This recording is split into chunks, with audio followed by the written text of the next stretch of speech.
Despite heading into his age 35 season, Zack Wheeler has shown little signs of slowing down or regressing. But just how has Wheeler mastered his craft and become one of the best starting pitchers across baseball in his time with the Phillies? Let's talk about it next on the PHLY Phillies podcast. What's going on, everybody? Welcome back to the PHLY Phillies podcast. Tyler Zulli here, and today I wanted to deep dive and nerd out a little bit over the success that Zack Wheeler has had in his time in Philadelphia. Let's start with one pitch in particular, and we'll deep dive a couple more as we go. Let's start with Zack Wheeler's fastball. Wheeler has always relied heavily upon his fastball mix. In all but one season since 2017, Wheeler has used his four-seam fastball 40% of the time or more. The only outlier was in 2019 when his number went down to 30% because he featured his sinker 29% of the time. But whether it was primarily four-seam fastball or a mix of sinker in there as well, Wheeler has featured his fastball no less than 59% of his time in any given season. So what separates Wheeler's fastball in his time with the Phillies? Well, first, it's his ability and willingness to work up in the zone and attack hitters. We'll get to that in just a second. Pair that with three massive factors, and you have a dangerous pitch. First, it's his repeatable mechanics, making his pitch sequencing indistinguishable at times. Wheeler's delivery and mechanics are consistent, sound, and simple to repeat.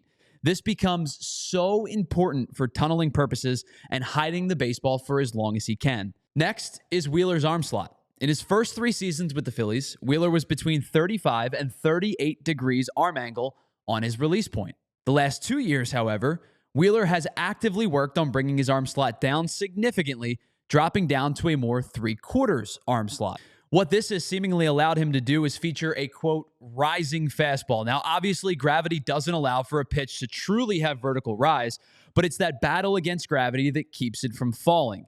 And that battle has allowed Wheeler to live up in the zone more by elevating and changing eye levels, specifically off of his sweeper and his splitter.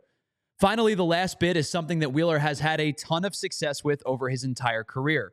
Extension. Wheeler has been in the 96th percentile or better in extension rates each of the last 8 seasons and has never had an average extension of less than 6.8 feet.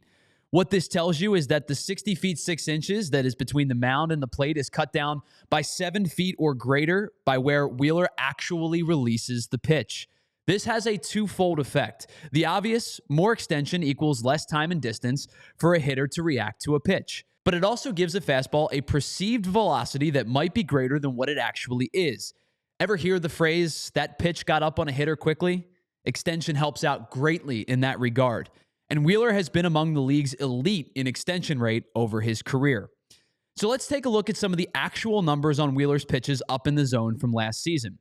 3 of his 4 best strikeout rates per zone and his 3 best whiff rates per zone within the strike zone specifically last season came up in the zone. Now, all of this is to say Wheeler is able to live up in the zone because of the life that his fastball has through the zone, his willingness to attack those upper quadrants, and his ability to generate swings and misses with the fastball up in the zone. It's not just an excellent pitch in Wheeler's arsenal, it's also his most intentional pitch. Now, the fastball has been a staple in Wheeler's arsenal his entire career, but the one pitch that has continued to help Wheeler as he continues to evolve as he gets older is his splitter. Wheeler featured a splitter early in his career and also toyed with a changeup in his first couple of years with the Phillies, but he buried that changeup entirely last season in exchange for a revamped splitter. Wheeler threw the splitter just 7% of the time in 2024 and threw it dominantly to left-handed hitters. Of the 230 splitters he threw last year, 183 of them came against lefties. Wheeler uses this pitch as kind of a pseudo-split change and deviates the velocity off of his fastball by nearly 9 miles per hour. As you can see, he uses it primarily down in the zone, and its intention is to get lefties to dive out over the plate and swing over top of it. When he does throw it to righties, Wheeler primarily focuses on glove side dive down and away. I thought the Philly show with our own Jim Salisbury, Ruben Amaro Jr., and Todd Zalecki had an excellent conversation with Zack Wheeler last week. And with permission from our friend Jim and the guys on the Philly show, I pulled 2 screenshots in which Wheeler showed the differentiation in his splitter grips over the course of his career. Early in his career, Wheeler seemed to feature a more traditional splitter grip.